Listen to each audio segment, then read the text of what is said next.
Hi everyone, welcome back to my channel. If you're new here, hello, my name is Caroline and I make sewing tutorials and sewing patterns to help you along your sewing journey. And I was invited by fabricstore.com to make a step-by-step video tutorial for one of their premium sewing patterns, the Nico. This video is a complement to the instruction booklet that comes with the pattern so you can follow along while sewing. All of fabricstore.com's premium patterns are printed on high-quality plotting paper with 4 sizes printed on the roll. And each size is printed in a different color, making it very easy to differentiate between them. The patterns arrive rolled in a tube with a hook included in case you like to hang them, and also comes with a fully illustrated instruction booklet with all the information you need, including a cutting guide for all sizes and a pattern card for easy reference. Nico has 4 different views: a maxi dress, a mini dress, a tunic, and a camisole. Since the pattern is cut on the bias, it creates a lovely drape to the fabric. And because of the built-in ease, you can put it on or take it off without any fastenings like buttons or zippers. The pattern features a French dart, which creates shape in the front from the waist to the bust, differently from a traditional dart that only helps shape the bust. Today I'll be making the maxi dress with you, but if you choose to make any of the other views, you can follow along the same steps. The skill level for this pattern is intermediate, but I'll explain every step very carefully so I believe everyone can follow along.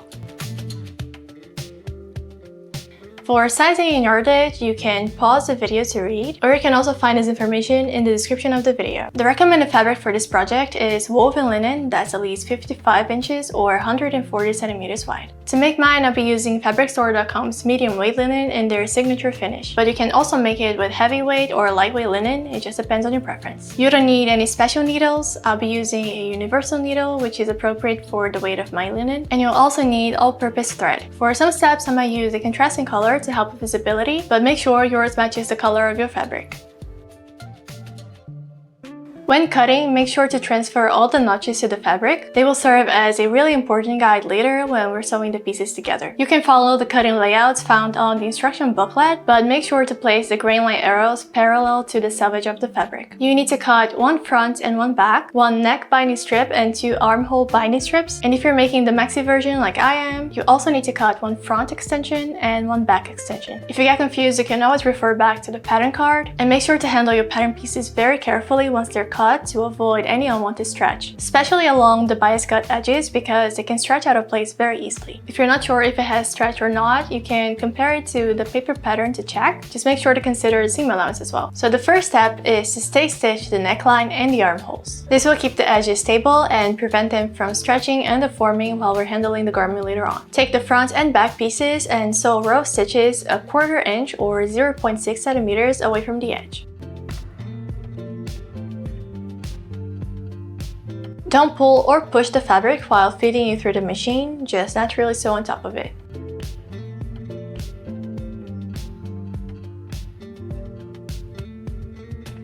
Then secure the raw edges of the shoulder straps to prevent the fabric from fraying. I'll be using my overlocker, but you can use a zigzag stitch if you don't have one. Now we need to sew the darts. We'll be using French seams to do that. So take the front piece and with the wrong sides together, align the dart edges and stitch here using a 1/4 inch seam allowance. Then open the garment flat and press the seam to one of the sides. Next, fold the dart over to encase the raw edges of the previous seam. Stitch a second seam with 3/8 of an inch or 1 centimeter seam allowance.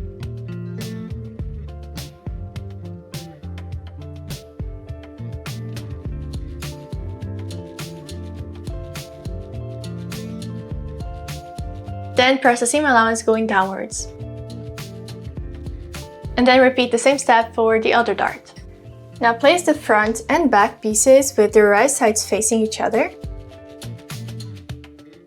And stitch a seam across each shoulder with 5/8 of an inch seam allowance. And then we need to press the seam open to reduce the bulk. You only need to follow the next step if you chose to make the maxi version of the dress. If not, you can just skip it. Take the front and the front extension pieces. So with the wrong sides facing each other, you need to align the extension to the edge of the front. Make sure to match the notches that we made and pin it in place. And now we're going to stitch a 1/4 inch seam.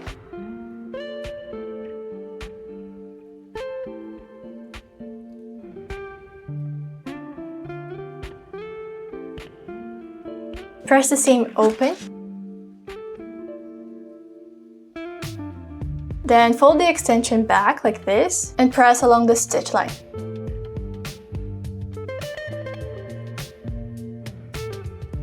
Next, we need to stitch a 3/8 of an inch seam from the edge of the seam. And then we're going to press the front seam down towards the hem of the dress. Then we're going to turn the dress with the right sides facing up to do a row of top stitching 3/8 of an inch away from the previous stitch line that we made. And with that, we'll catch all of the layers of the front seam underneath.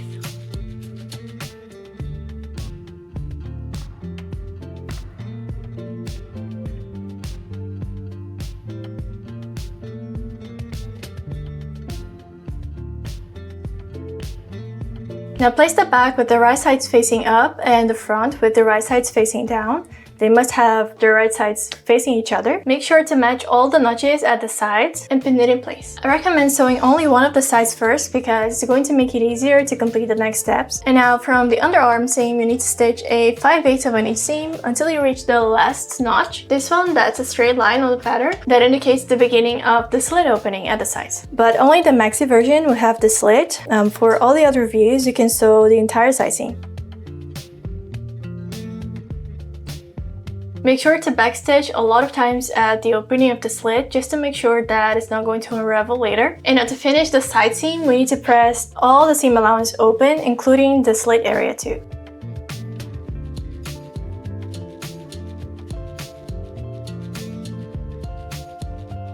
Now we need to fold the seam allowance a 1/4 inch down and press. You can use as many pins as you need to keep it in place. And now we need to top stitch the folded edge through all the layers of the fabric.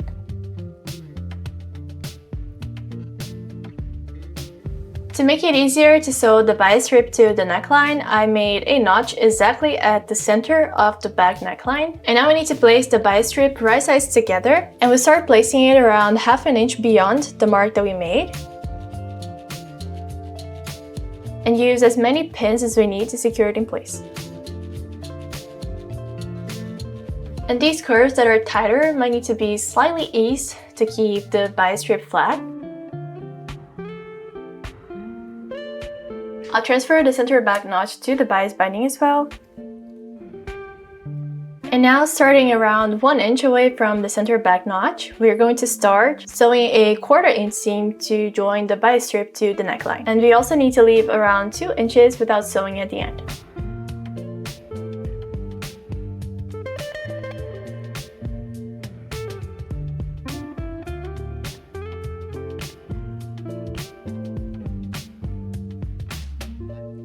Now we'll fold back the beginning of the bias strip to take it out of the way. And we'll continue to align the ending until we reach the center notch. And we'll clip another reference notch here. And now we fold the center back in the middle. And we'll place the remaining edges together, pin it in place. And stitch a seam right at the notch to join them together.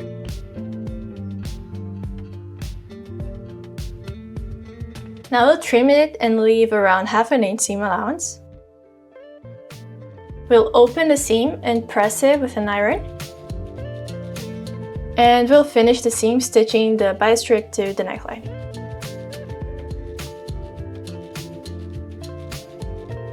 I also made small cuts all around the seam allowance to release the tension on top of the curves. And now we're going to press the bias towards the inside of the neckline.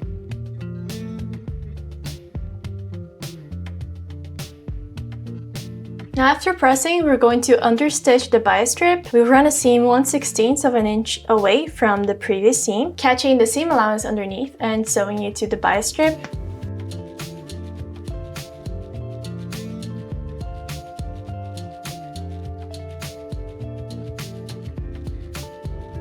Now we need to turn it wrong sides out, and we wrap the bias over the raw edge of the neckline and press it.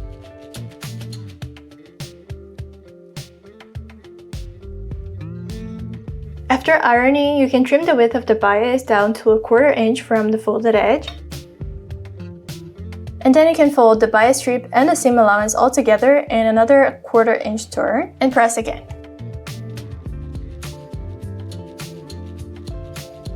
And now we're going to sew row stitches on the outer edge of the bias strip, making sure to go through all the layers, keeping the row edges inside.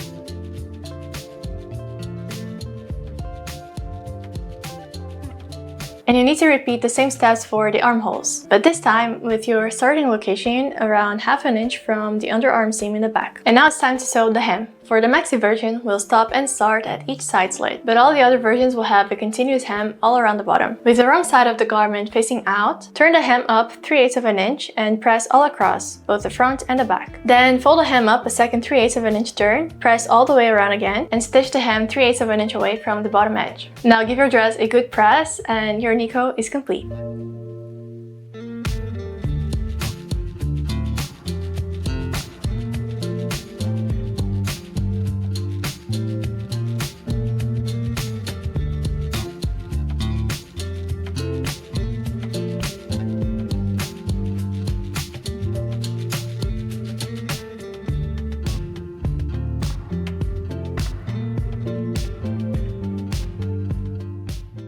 For more patterns, you can check fabricstore.com's website, and if you need additional assistance, you can contact them via email. I really hope you guys liked this tutorial. See you next time.